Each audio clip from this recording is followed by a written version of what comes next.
جمال الوجود بذكر الإله وتصفو الحياة بنور هدى وتطلب نفس له طاعة ويبلغ سعد إلى منتهى.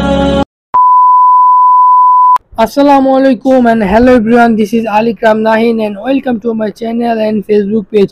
আজকের দিনটা ছিল বৃষ্টিময়, আর বৃষ্টিময় দিনে একটু ঘুরতে সকলেরই ভালো লাগে। আমি ভাবলাম যে একটু ঘুরে আসি। আমার সাথে যারা যারা বললাম ওরা বললো যে ঘুরতে আসবে, কিন্তু কেউ আসলো না। তারপর ভাবলাম যে একটু একাই বেরিয়েছি। তারপর ঘুরতে গিয়ে মনে হলো এক বন্ধুর বাসা ওইখানে যাওয়ার পথে বা সাবদিতে যাওয়ার পথে, তখন মনে হলো যে ওকে সাথে নিয়ে ঘুরতে যাই। তারপর ওকে নিয়ে নিলাম। ওকে নেওয়ার পরে আমরা একসাথে ঘুরতে বের হলাম। এরই মাঝে আবহাওয়াটা আপনাদেরকে দেখাচ্ছে। এই যে ও এসে পড়েছে। ওর জন্য ওকে বললাম 2 মিনিট আগে, 2 মিনিটে মোটামুটি যতটুকু পেরেছে রেডি হয়েছে। তারপর আমরা একসাথে গেলাম সাবদির দিকে। গত কয়েকদিন ধরে আবহাওয়া একটু বেশি ছিল বা অনেক গরম যাচ্ছিল বা হিট ওয়েভ যাচ্ছিল, সেই কারণে খুবই অস্বস্তি লাগছিল বা আমাদের খুবই খারাপ লাগছিল।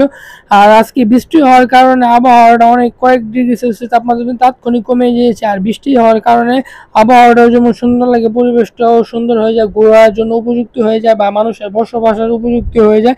আর এই সময় অনেক গরম পড়ার কারণে, বিশেষ করে এপ্রিল মাসে অনেক গরম পড়ে, আর গরম থাকার কারণে মানুষের অসহ্য হয়।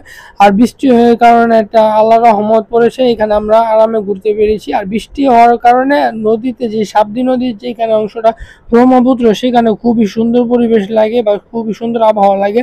আর এখানকার গাছপালাগুলি খুবই সুন্দর।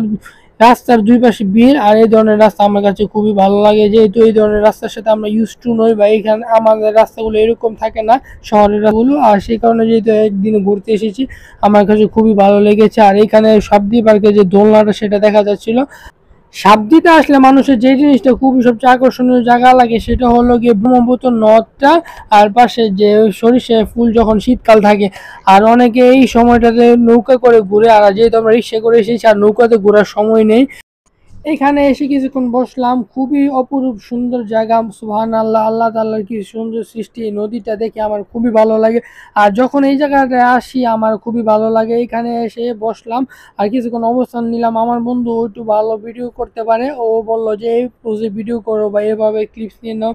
এইভাবে নিয়ে আমার কাছে খুবই ভালো লাগলো। আর এইখানে দেখতে পাচ্ছেন যে নদীর দৃশ্যটা খুবই অপরূপ, আর এখানে মানুষ নৌকাতে চড়ছে, খুবই অসাধারণ সুন্দর লাগে। ও এখানে রইলো আর ও আমাকে কিছুটা ভিডিও করে দিয়েছিল। ও আমাকে সাজেস্ট করলো একটু এইভাবে হাঁটতে বা এইভাবে ক্লিপস নিতে। আমি জাস্ট এইভাবে ক্লিপস নিলাম, খুবই ভালো লাগলো। আর ওর এই স্টাইলটা বা ওর এই দেখানোটা আমার কাজে লাগলো, খুবই ভালো লাগলো। যাই হোক, ওকে থ্যাংক ইউ দিলাম। আর যেহেতু এইভাবে করে দিল, ভিডিওটা খুব সুন্দর করে দিল, সেই জন্য ও তো একটা ধন্যবাদ পেতেই পারে। আর অনেকদিন পর যেহেতু একসাথে ঘুরতে এসেছি, বন্ধু মানুষ তো বন্ধুর জন্য কাজ করবি বা খুব ভালো উপদেশ দেবে, এটাই স্বাভাবিক। জাস্ট আমি ওকে ফোন দিলাম যে একটু আসতে পারবো কিনা। জাস্ট ও 1 মিনিটের ভিতর বা 2 মিনিটের মধ্যে রেডি হয়ে আসলো, যা এটা আমার কাছে খুবই ভালো লাগলো। যে আসতে বললাম এবং ও না করে নেয় এবং বললো যে 2 মিনিট দেরি করো, তাড়াতাড়ি 2 মিনিটের মধ্যে শেষ। আমার কাছে ভালো লাগলো। এইখানকার দৃশ্যটা সত্যি অপরূপ। সুবহানাল্লাহ, আল্লাহ তাআলার সৃষ্টি সুন্দর। নদী, চারপাশে একটা রাস্তা, আবহাওয়াটা কি সুন্দর। এই জায়গাটা আসলে আমার ভালো লাগে। জাস্ট এ নিয়ে আমার অনেক ভিডিও রয়েছে। সবসময় এই টাইপের ভিডিও থাকে না যে এই সময় বৃষ্টি না হওয়া, সেটার উপর ব্লগ থাকে বা সাবদিতে। আজকে যেহেতু ওয়েদারটা এরকম ছিল, ঘুরে ভালোই লাগলো।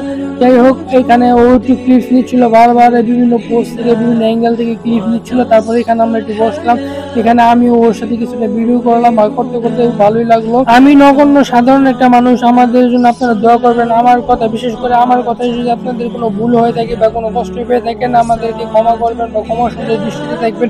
আর এবং আমাদের জন্য দোয়া করবেন। আমরা কি ধরনের ভিডিও আপনাদের উপহার দিতে পারি, সেই ধরনের ভিডিও আপনারা কমেন্ট করতে পারেন বা আপনাদের মূল্যবান পরামর্শ আমাদেরকে দিতে পারেন। তারপর সেখান থেকে চলে যাচ্ছিলাম। এই রাস্তাটা সাবদি এলাকার মানুষরা চিনবেন, এটা নতুন হয়েছে। ইতিমধ্যে মাগরিবের সময় হয়ে গেছে। তারপর মাগরিবের নামাজ একটা মসজিদ আদায় করে তারপর সেখান থেকে একটা চায়ের দোকানে যাই এবং সেখানে কিছুটা চা নেই। চাটা খুবই ভালো ছিল। তারপর সেখানে গিয়ে চা খাই। তো আজকের ভিডিওটা এই পর্যন্ত। সকলে আমাদের চ্যানেলটাকে সাবস্ক্রাইব এবং পেজটিকে ফলো করবেন। তো আজকের ভিডিওটা এই পর্যন্ত। সকলকে ধন্যবাদ। আসসালামু আলাইকুম ওয়া রাহমাতুল্লাহি ওয়া বারাকাতুহু। সকলকে নেক্সট ভিডিও দেখার আমন্ত্রণ রইল।